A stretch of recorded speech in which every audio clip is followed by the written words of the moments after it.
Jangan-jangan kita jadi korban seperti yang dibilang oleh Plato ini.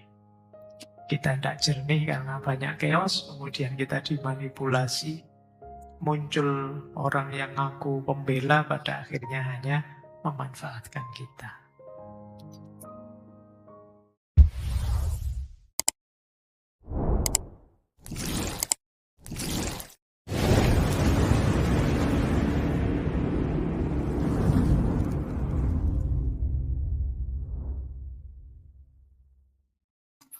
Assalamualaikum warahmatullahi wabarakatuh.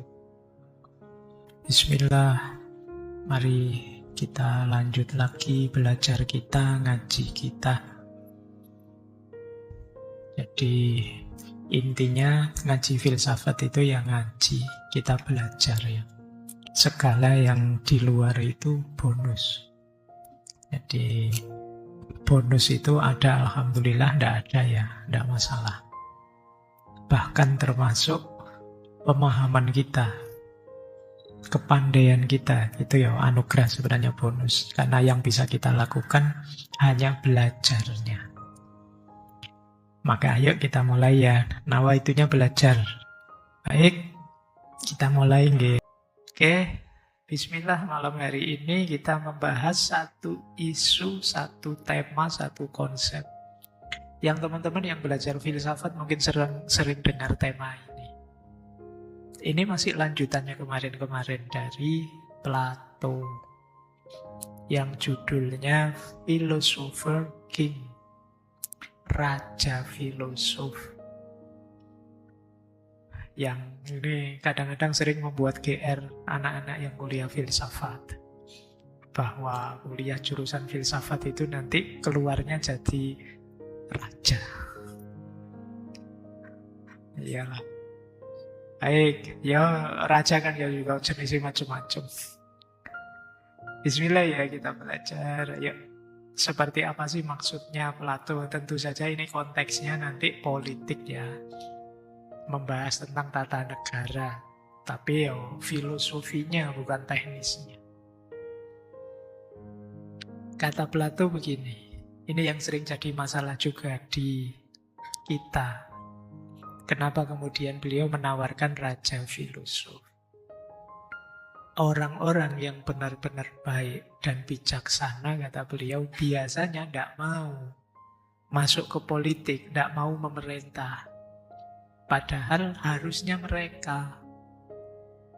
Karena itu, dalam negara yang demikian, yang memerintah adalah orang-orang yang paling tidak layak memerintah.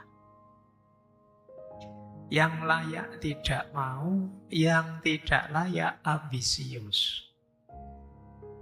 Akhirnya ya nasib malangnya ada di negara. Itulah kenapa kemudian beliau nanti antara lain menawarkan bahwa orang-orang bijaksana, orang-orang pinter itu mbak yo jangan anti politik. Mereka lah yang ditunggu-tunggu. Maunya Plato ke sana. Tapi nanti kita lihat ya, wacana ini pro kontra luar biasa. Baik, pelan-pelan kita belajar. Yang pertama, mengapa sih kita perlu hidup bersama dalam satu wadah namanya negara? State, polis kalau di Athena. Bagi Plato, itu boleh cek nanti di Republik ya. Negara itu muncul karena tidak ada seorang pun dari kita mampu mencukupi dirinya sendiri.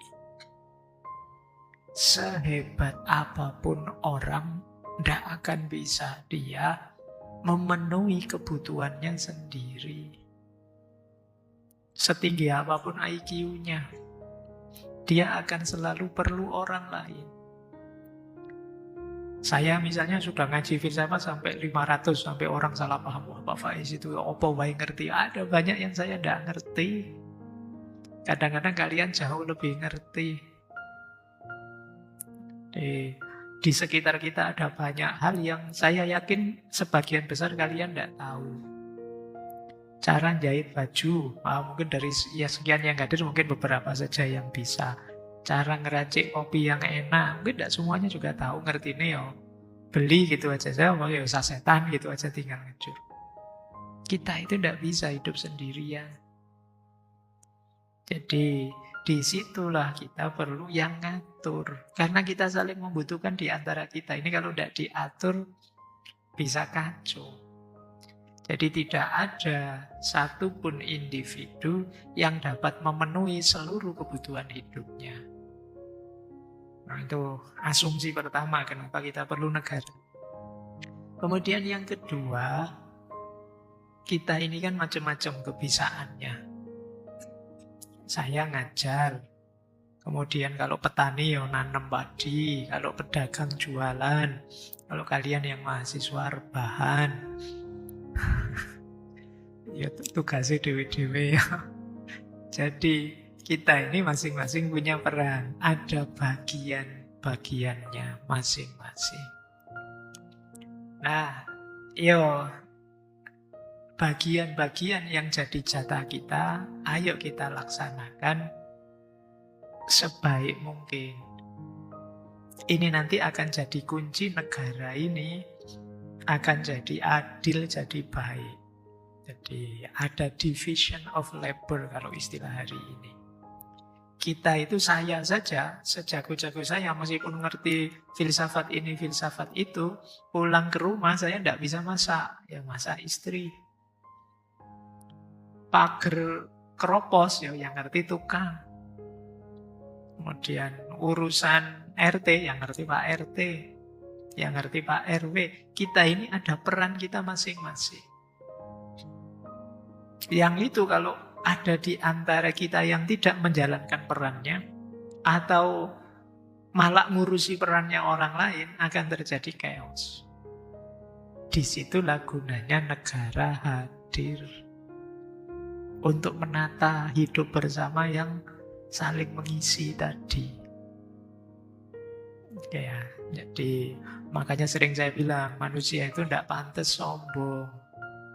Sejago-jagomu, kamu butuh orang lain. Sedahsyat apapun dirimu, ya kalian tidak bisa sendirian. Perlu dukungan yang lain. Nah, yang lain juga, ya dia kalau menjalankan perannya sebaik-baiknya, ya kemanfaatan dirinya banyak. Tapi kalau dia lupa perannya, apalagi malah ganggu peran yang lain, di sini masalah akan mulai muncul. Oke, disitulah perlu negara. Makanya kalian sesedih apapun, segalau apapun, seputus asa apapun kalian lihat. Pak, ini negara ini kok kayak gini ya Pak. Kan kalian sering begitu mengeluh. Sumpek, susah, sedih. Tapi ya jangan sampai kalian pengen sudah lah Pak, tidak usah negara-negaranan, tidak usah aturan, tidak usah undang-undang. Begitu kita bubarkan, yang terjadi mesti kacau, chaos. Tidak karu-karuan sudah. Hukum kita cancel, aturan kita bubarkan. Sekarang terserah setiap orang melakukan apa saja. Boleh, suka-suka dia. Oh mungkin orang jualan-jualan sebelah-sebelah itu mesti segera tutup itu. Karena khawatir anarkis lah, khawatir orang suka-suka dia lah. Akan langsung chaos. Maka ya manusia perlu mengorganisir dirinya, menata dirinya dalam satu wadah namanya negara. Tujuannya negara kalau menurut Plato keadilan. Jadi istilahnya Plato dikaiosine. Dikaiosine itu keadilan yang muncul dari harmoni dan terpenuhinya hak bersama. Nanti kapan-kapan kita bahas khusus ya keadilan menurut Plato. Tapi tujuannya negara itu ke sana. Untuk memenuhi kebutuhan kita bersama-sama, sekaligus menegaskan peran kita masing-masing, sehingga hak kita semua terjamin. Oke, ini tujuannya negara. Oke ya. Lanjut. Cuma dalam sejarah, ini menuju philosopher king ya. Kenapa kok nanti harus model philosopher king? Beliau melihat sistem-sistem politik sepanjang sejarah itu modelnya masih belum ideal. Jadi ini tipologi bentuk negara yang menggambarkan ada siklus kejatuhan. Kalau menurut Plato, setiap bentuk negara itu punya kelemahannya. Yang nantinya jatuhnya satu negara itu biasanya bukan karena faktor luar negara itu, tapi faktor dalam. Yaitu apa? Kerusakan jiwanya para penguasa. Jadi yang mimpin rusak. Bukan karena apa-apa, bukan karena diserang, bukan karena apa. Ya dulu kita ngalami ya, Belanda bisa menjajah kita sampai ratusan tahun, itu kan karena kita tidak kompak. Ada orang-orang sini yang pro Belanda misalnya, kemudian terus kita perang saudara sendiri. Ketika kita lemah, Belandanya masuk, dompleng dan lain sebagainya. Jadi kata Plato, ada banyak pola negara yang itu nanti masing-masing ada kelemahannya, yang kelemahan itu ada di orangnya. Oke ya, kelemahannya ada di orangnya, tidak di sistemnya. Sistemnya seperti apapun, ini kan ada 1, 2, 3, 4, 5 ini. Tapi kalau orangnya rusak, akan tetap rusak negara itu. Kita lihat ya satu-satu. Dari sini saja. Aristokrasi, susut jadi demokrasi, susut jadi oligarki, susut jadi demokrasi, memuncak pada tirani. Kenapa bahasa saya susut itu maksudnya tambah jelek. Tambah jelek, tambah jelek, tambah jelek, yang paling jelek tiran. Berarti kalau di skemanya Plato ini demokrasi itu paling jelek -1. Levelnya sebelum yang paling jelek. Kenapa begitu? Ini ya Plato ini unik, membacanya ada logiknya. Oke, pemerintah yang paling awal, tata manusia, tata politik paling awal, itu biasanya kan dipilih orang-orang terbaik oleh masyarakat. Yang paling menonjol, yang paling pinter, yang paling bijaksana dulu. Jadi masyarakat-masyarakat kuno, mungkin masyarakat-masyarakat yang masih sederhana, itu biasanya dipilih orang yang paling bijaksana, paling pinter, paling dituakan. Ini istilahnya Plato aristokrasi. Yang bagi dia ideal. Kenapa ideal? Karena di era ini masyarakat dipimpin oleh yang memang ahli mimpin. Orang yang memang bijaksana. Orang bijaksana itu dia tidak mikir dirinya, tapi mikir kebaikan bersama. Keadilan dijaga, diwujudkan. Oke, jadi ini ideal awal. Meskipun nanti aristokrasi dalam sejarah belakangan juga ada masalah. Tapi yang dimaksud Plato ini seperti itu. Era aristokrasi ketika ada satu orang terbaik, pemerintah yang dipimpin oleh seorang filosofer, orang bijaksana. Tapi nanti aristokrasi akan susut jadi timokrasi. Timokrasi itu ketika pemerintahan dipimpin oleh orang yang mengejar kehormatan,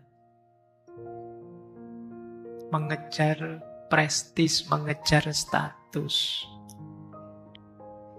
Jadi mungkin cara berpikirnya begini, kan dulunya awalnya aristokrasi, memang orang bijaksana. Terus kemudian banyak orang melihat, enak ya jadi pimpinan itu dihormati, dihargai, diposisikan tinggi. Ini yang dikejar kehormatan. Ya cirinya timokrasi itu biasanya agak militeristik kata Plato. Membanggakan status, kedudukan, disiplinnya tinggi tapi kaku. Ambisi dan gengsinya tinggi. Ini masyarakat timokrasi. Mengejar status, mengejar kehormatan. Karena mungkin dari pengalaman sebelumnya, jadi pimpinan itu enak. Dimuliakan masyarakat itu luar biasa. Nah, setelah demokrasi terus muncul oligarki. Oligarki itu pemerintahan oleh segelintir orang kaya.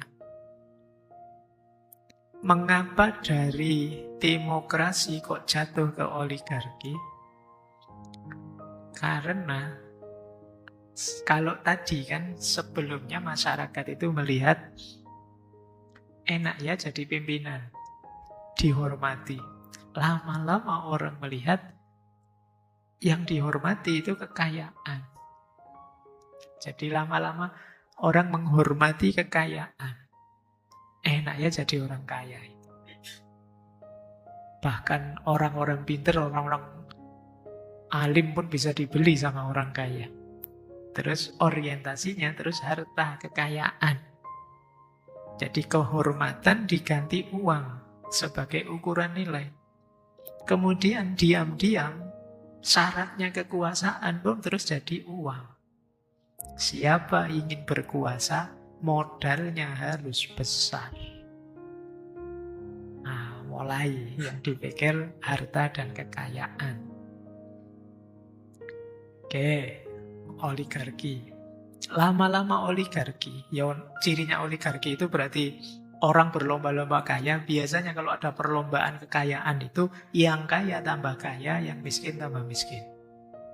Itu sudah logika ekonomi sudah. Kenapa orang kaya modalnya lebih besar, tambah besar, tambah besar. Yang miskin pontang-panting. Kalau tentang ini kalian lebih pengalaman ya, sudah ngerti sendiri gimana susahnya berlaga di dunia ekonomi. Nah, ya paling tidak kalian merasakan gap itu ya. Kalian kan bagian yang miskin-miskin. Nah, tiap hari kan kalian ngiler itu kan, kalian nonton, wah ada orang kota ganti mobil, wah ada orang, kalian geleng-geleng kepala, bisa sampai 2T ya korupsi saja kalian geleng-geleng. Itu berapa? Gitu, kali kan itu kelihatan gapnya. Nah, itu berarti kita ada di era oligarki. Jurang antara kaya dan miskin melebar. Terus dalam pikirannya Plato, kondisi semacam ini kan tidak akan tahan lama. Apa kalian tahan lama-lama begitu? Jadi yang miskin. Nah, terus mulai muncul problem-problem sosial. Mulai ada memberontak-memberontak, mulai ada kritik-kritik, negara kemudian terpecah secara sosial. Ini kayak ramalannya Karl Marx nanti belakangan. Ketika ada jurang terlalu lebar kaya dan miskin, ya tinggal nunggu waktu saja meledaknya. Nah, biasanya nanti setelah ini, setelah chaos muncul kesadaran kan kita ini rakyat ya, punya hak ya. Kita masing-masing punya kedaulatan milik kita dan sebagainya. Dari situ lahir demokrasi. Yang lebih menekankan kebebasan, hak kita masing-masing. Kenapa dari oligarki jatuh ke demokrasi? Ya karena yang miskin memberontak, semua orang ingin bebas, mengatur nasibnya sendiri-sendiri. Ingin semua pendapat dianggap setara. Nah, pada akhirnya termasuk siapa yang mimpin. Bukan dari yang kaya, bukan dari yang terhormat atau siapa, pokoknya yang kita sepakati bersama saja. Nah, jadi pemimpin terus kata Plato dipilih berdasarkan popularitas. Nggak pinter, nggak apa-apa, asal dipilih, asal populer. Ini demokrasi. Nah, akhirnya apa? Sering terjadi tabrakan dalam situasi demokrasi itu. Chaos itu gampang. Wong yuk karepnya kepala kan beda-beda. Kita kan sering merasakan itu apalagi hari ini. Di medsos itu kan kenceng tiap hari. Yang terbiasa baca berita politik mesti kalian rambutmu cepat putih, mesti tegang tiap hari, kaget tiap hari. Kan mudah chaos. Terus Biasanya di situasi seperti ini muncul orang-orang yang kita menyebutnya kelompok populis. Melakukan segala cara agar didukung.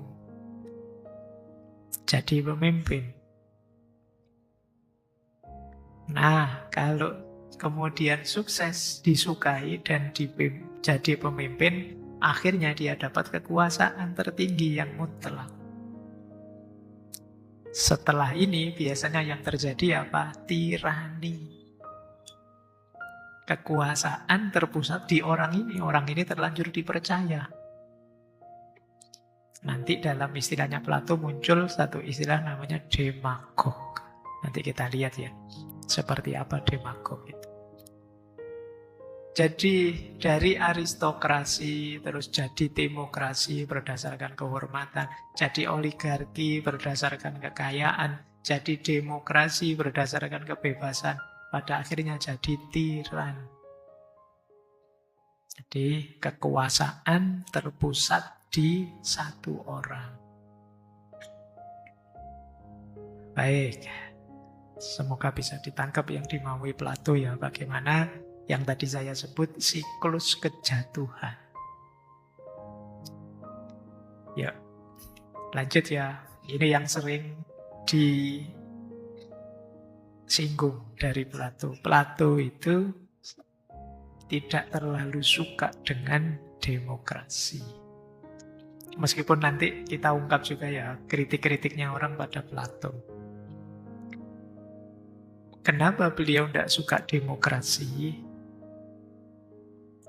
Ya, beliau menggunakan analogi kapal.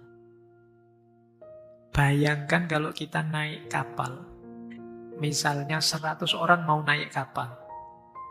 Itu caramu milih nahkoda adalah orang yang bisa mengemudikan kapal atau orang yang disukai oleh orang seluruh kapal. Kalau kata Plato dalam demokrasi itu milih pengemudi, yang penting dia disukai oleh orang seluruh kapal atau sebagian besar orang di kapal, bukan orang yang bisa mengemudikan kapal. Itu yang menurut beliau, kok begitu ya cara milihnya? Sederhananya begitu. Padahal harusnya ya karena ini mimpin negara, carilah orang yang memang paham tentang cara mengarahkan, mengelola negara. Lah kok voting misalnya, lah kok dipilih suara terbanyak. Jadi meskipun orang ini tidak bisa nyetir kapal, kalau semua yang di kapal setuju ya jadilah dia nahkoda.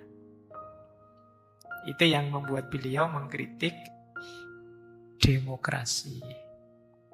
Yang kedua, beliau melihat demokrasi itu terlalu mendewakan kebebasan. Padahal kebebasan itu sumber konflik. Kalau dia tidak terkendali. Coba kalian cek, ada banyak sekali hari ini masalah yang muncul karena orang lupa ngerem. Ingin bebas apa saja suka-suka dia. Ya karena kita hidup bersama tadi di satu kapal, ya terus saya bebas apa, ketabrak dari mana pada akhirnya. Temanku juga bebas apa. Itu yang memungkinkan kebebasan yang kita lupa batas itu hasilnya konflik. Sementara yang paling diagungkan dalam demokrasi itu kan kebebasan. Lah terus kenapa Pak kalau konfliknya biar aja toh Pak, kayak kalian itu kan kadang biar aja konflik Pak, kita makin dewasa. Kayakmu kan begitu. Tapi Plato tidak melihat ke sana. Plato melihat dalam situasi konflik kalian gampang dimanipulasi. Nanti akan muncul satu orang, gayanya kayak Ratu Adil, pendamai. Kadang-kadang kalau waktunya pilihan presiden itu kan saya sering lihat ada buku yang judulnya Ratu Adil, bahwa beliau ini loh Ratu Adil. Beliau kan sering begitu. Kenapa? Orang ketika konflik mendambakan tokoh yang pendamai. yang bisa menjembatani semua. Ini kalau kita tidak hati-hati, kita akan dimanipulasi. Kita akan dimanfaatkan. Pilihlah saya, situasi akan damai. Mari segala masalah saya selesaikan. Kan begitu. Nah, terus kita terpesona, terus kita pilih, kita tertipu. Pada akhirnya kita jatuh lagi pada tiran yang baru. Jadi, kita dibohongi lagi, kita keliru lagi. Kita selalu begitu. Kenapa kita begitu? Kan kita selalu, ya Pak, orang-orang itu memang kan harusnya mikirnya yang jernih ya Pak, yang pintar ya Pak, milih yang bisa ya Pak. Idealnya sih begitu. Tapi kalau situasinya dibuat chaos terus, dengan kebebasan yang tidak ada rem tadi, kita terus jadi sulit milih siapa yang baik, siapa yang ideal. Oke, ini kritiknya Plato ya, nanti jangan dipotong dianggap kritik saya. Ini kritik lama sebenarnya, ada banyak yang mengkritik demokrasi dengan model ini. Karena Plato punya sejarahnya sendiri. Kenapa beliau kok agak tidak suka dengan demokrasi, nanti saya jelaskan. Baik, kita lanjutkan. Malam ini kita belajar politik ya, tidak apa-apa. Biar tidak gelap. Ya kamu kan sering gelap kalau sudah urusan politik, kamu minggir semua. Yuk, jangan-jangan kita jadi korban seperti yang dibilang oleh Plato ini. Kita tidak jernih karena banyak chaos, kemudian kita dimanipulasi. Muncul orang yang ngaku pembela, pada akhirnya hanya memanfaatkan kita. Apa tawarannya Plato? Kalau tidak demokrasi, tidak. Tadi ada oligarki, bukan yang tirani. Yang dimaui Plato itu apa sih? Plato menawarkan, kalau istilahnya dia ya, Kallipolis. Kallipolis itu kalau mana letterleknya bisa kota yang indah, kota yang ideal. Ada yang menerjemahkan kota yang adil. Jadi ini satu negara ideal yang dimaksudkan untuk mencapai keadilan maksimal demi harmoni sosial. Nanti kita lihatlah, kalau definisi-definisi boleh lihat di bukunya. Kita bayangkan dulu. Jadi seperti saya bilang tadi, bayangannya Plato, Kallipolis itu negara yang tertib. Masyarakatnya sadar, tidak hanya tahu apa yang harus dia lakukan, apa yang janganlah mereka lakukan. Dan itu mereka melakukan sesuai spesialisasi fungsi mereka masing-masing. Ini yang tadi saya sebut, setiap orang ada posisinya dan mereka melakukan yang terbaik yang mereka bisa. Dari situ nanti akan lahir harmoni dan keadilan. Ini istilahnya Plato, Kallipolis. Saya lanjutkan saja ya. Dalam Kallipolis, Plato melihat ada 3 kelas pokok di tengah masyarakat. Yang 3 kelas ini dianalogikan dengan tubuh kita manusia. Jadi di masyarakat ada 3 kelas itu. Yang pertama, ini nanti yang kita bahas panjang ya, philosopher kings. Ini penjaga utama. Mewakili kalau tubuh kita manusia itu logos, akal kita, rasio kita. Ini pimpinannya ya, ini yang paling tinggi. Kemudian ada auxiliaries. Ini penjaga pembantu, penegak hukum, tentara, militer, kabinet, dan lain sebagainya. Itu penjaga pembantu ini. Saya tidak tahu, mungkin kalau Plato hidup sekarang, PNS masuk apa enggak ya, penjaga pembantu ini. Yang jelas tidak ada mahasiswa di situ. Kamu tidak masuk kelas. Jadi ini mewakili tumos, semangat. Dan yang ketiga kelas produsen, producers. Ini petani, pedagang, pengrajin, ini yang menghidupkan ekonomi. Jadi ini 3 kelas pokok di tengah masyarakat. Tentu saja kalau kalian tanya, Pak, mahasiswa di mana? Mahasiswa itu berarti calon 3 itu.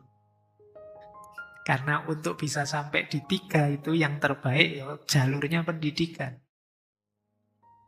Nah, pendidikanmu nanti semoga melahirkan, saya tidak tahu 3 itu sebenarnya sama-sama penting. Karena kalau ada satu yang pincang, ya negara jatuhnya tidak harmonis, tidak adil. Jadi puncaknya, pemimpinnya, kepalanya, reason rasionya, yaitu philosophers king, kemudian para pembantunya, tumos, dan eros. Eros itu mewakili keinginan, hasrat. Ya kalau ekonomi tidak jalan, tidak puter, ya macet semua. Kalau philosophers king diminta bijaksana. Kalau para pembantunya diminta berani. Kalau para pemutar roda ekonomi mewakili keinginan tadi diminta pintar mengendalikan diri. Ini kuncinya, kalau 3-tiganya optimal akan melahirkan Kallipolis, negara ideal versi Plato. Bahkan nanti Plato punya rumus, ini nanti bisa kalian diskusikan. Ada istilah noble lie. Noble lie itu bohong tapi mulia. Misalnya kata Plato, biar orang-orang itu serius dengan pekerjaannya, dengan bidangnya, boleh bikin mitos-mitos. Jadi silakan bikin mitos yang membuat orang mata. Misalnya begini, ini kalau Plato mencontohkan mitos logam. Bikin mitos, misalnya gini loh, Tuhan itu memasukkan emas pada orang-orang yang ditakdir jadi pemimpin, memasukkan perak ke dalam jiwanya orang-orang yang para pembantu tadi, dan memasukkan perunggu atau besi ke jiwanya para pekerja. Wah, itu kan ketika ada mitos kayak gini, misalnya orang kan, oh iya ya berarti saya oleh Tuhan itu sudah ada castingnya sendiri-sendiri. Tidak boleh saya melanggar amanat Tuhan ini karena saya sudah diberi ini. Ini contoh sebenarnya maunya Plato. Boleh kok masyarakat bikin narasi sendiri, bikin mitos sendiri untuk menguatkan sistem tadi. Biar orang kan kadang-kadang kita yang produsen iri sama pemimpin, yang pemimpin jengkel sama yang membantunya, karena padahal masing-masing ada perannya. Jadi boleh bikin noble lie, dibikin kebohongan tapi yang mulia, karena bohong itu membuat terus yang baik jadi hidup. Jadi mungkin kayak kayak dulu kalian kecil, orang tuamu kalau kamu minta aneh-aneh kan, terus orang tuamu bilang itu tidak dijual loh. Terus penjualnya juga, iya deh ini tidak dijual, tidak usah beli, tidak apa-apa. Dan itu kan bohong, tapi kan ada kebaikan di situ. Orang tuanya tidak punya uang, pedagangnya juga ngerti. Nah, itu noble lie namanya. Ya itu. Kayak kalian misalnya habis putus terus dihibur, tidak apa-apa, perempuan tidak cuma satu, masih banyak. Itu kan sebenarnya menghibur saja. Jadi, nah ini boleh kata Plato. Tapi untuk yang baik ya, makanya noble lie, dengan tujuan yang mulia. Biar kalian tidak melakukan hal-hal yang negatif terus dibikinkan mitos-mitos. Kalau ini berhubungan dengan negara, makanya mungkin orang kan kalau ini yang merintah siapa itu males, tapi Tuhan sudah menakdirkanmu untuk jadi, nah ini kita susah bantahnya sudah. Oke ya, engkau bisa mulia lewat jalurmu masing-masing. Nah ini gaya-gaya seperti ini menurut Plato penting. Kemudian ini yang menarik ya, kapan-kapan boleh dibahas ini teorinya Plato. Kemudian beliau juga membahas penghapusan hak milik pribadi. Jadi ini saya tidak tahu kalau ini diterapkan bisa ngamuk semua yang di atas. Kata Plato, kelas pemimpin, apakah itu utama filosofer king juga para pembantunya, itu harus ditreatment khusus biar tidak sampai korupsi. Caranya gimana kata Plato? Yang pertama, mereka dilarang punya kepemilikan pribadi. Pokoknya kebutuhannya dijamin, dia ingin apa dijamin oleh negara, tapi dia tidak boleh punya emas sendiri, punya koleksi rumah sendiri kan tidak boleh. Punya koleksi mobil sendiri tidak boleh. Kalau butuh mobil dibelikan negara. Kalau butuh rumah disiapkan. Bahkan kata Plato, kalau bisa mereka dibikinkan asrama saja, tinggal bersama di situ, ngurusi negara mikir di situ sudah. Bahkan nanti kalau teman-teman baca Plato ya, kalau mereka punya anak misalnya, biarlah anaknya diasuh negara saja.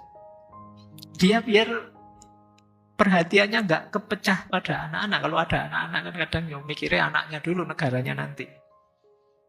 Jadi tidak apa-apa dia punya anak, tapi nanti biar anaknya dijamin sudah oleh negara, sampean mikir negara saja. Ini untuk kelas penjaga ya, pemimpin yang tertinggi atau yang pembantu tadi. Berarti militer, PNS tadi dan lain-lain itu jadi. Oke, ya boleh nanti kalian diskusi ya. Mungkin ini seperti ini. Jadi tawarannya Plato, kelas penjaga ini harus steril. Dari pengaruh-pengaruh, juga dari kemungkinan-kemungkinan untuk melakukan kerusakan. Karena kalau kelas ini melakukan kerusakan, negara akan rusaknya cepat. Kalau kalian yang bukan siapa-siapa, yang kelas pekerja, kelas menjelang produsen, itu kan misalnya melakukan kerusakan, efeknya kan kecil, paling lingkunganmu sendiri atau dirimu sendiri. Tapi begitu pemimpin, efeknya seluruh negara. Maka Kallipolis, kalau di konsepnya Plato, meskipun ya tidak wujud ini, bagaimana hak milik pribadi di kelompok penjaga pemimpin ini dibatasi. Ini kayak mungkin mirip-mirip konsep komunisme ya, tapi untuk kelas pemimpin saja, tidak untuk semuanya.